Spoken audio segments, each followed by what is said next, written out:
All right, so today I'm going to be talking about men's abortion rights.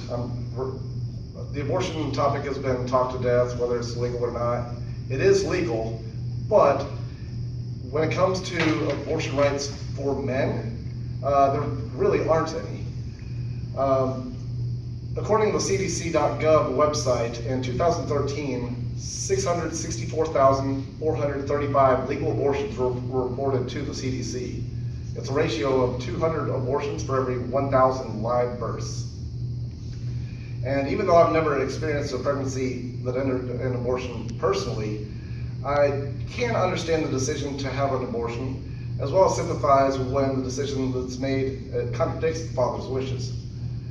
A couple doesn't have to agree on whether to have an abortion or not, and when they don't, the mother's decision is the tiebreaker.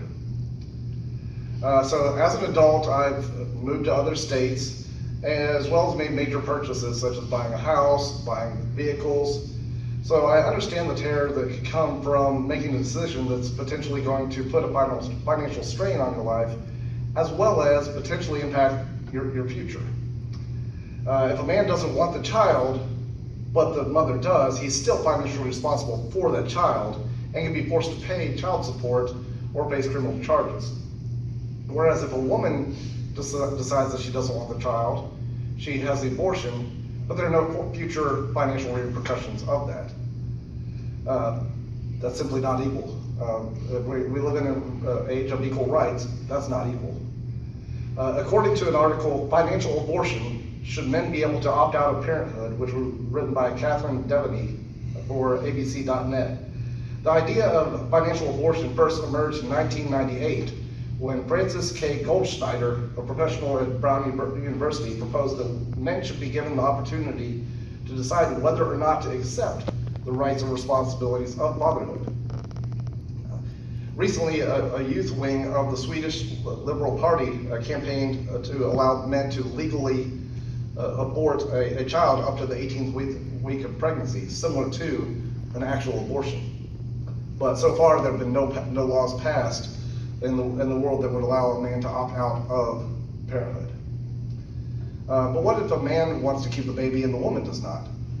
I've got a little boy of my own. He turns 18 months today, actually. And I wouldn't trade it for a world.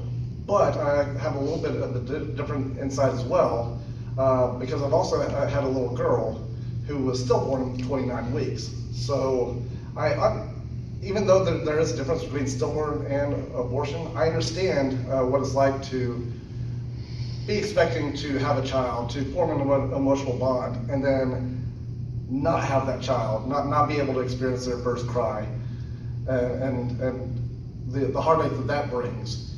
Knowing in my mind that there's nothing that I could have done about it because I just had no control over the situation, but yet in my heart thinking that yes, I could have done more, there's something that I could have done.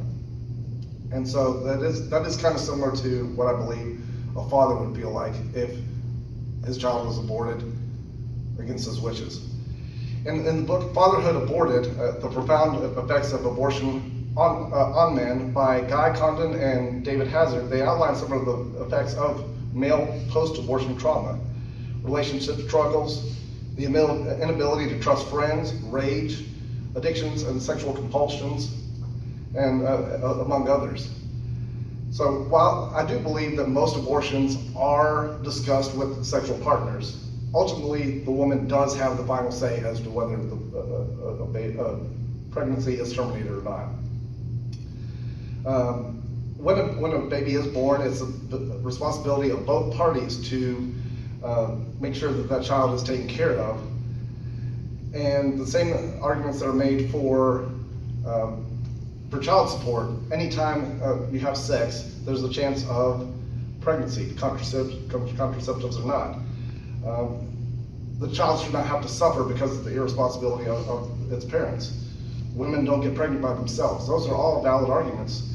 Same arguments can be made for men's rights to have a decision in that same in whether a pregnancy will be terminated or not.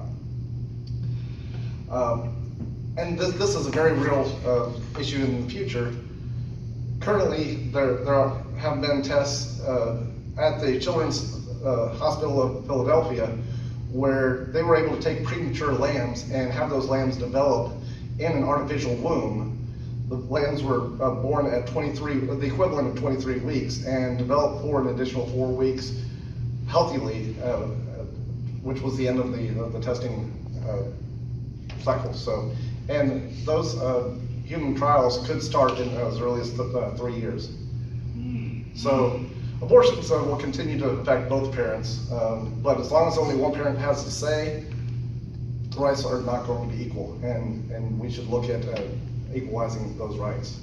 But for right now, if you're in a relationship with somebody, talk to your partner about how they would handle pregnancy if it occurs. If y'all both don't agree on abortion or not, y'all should walk away, because it's probably going to end badly should pregnancy occur. Thank you.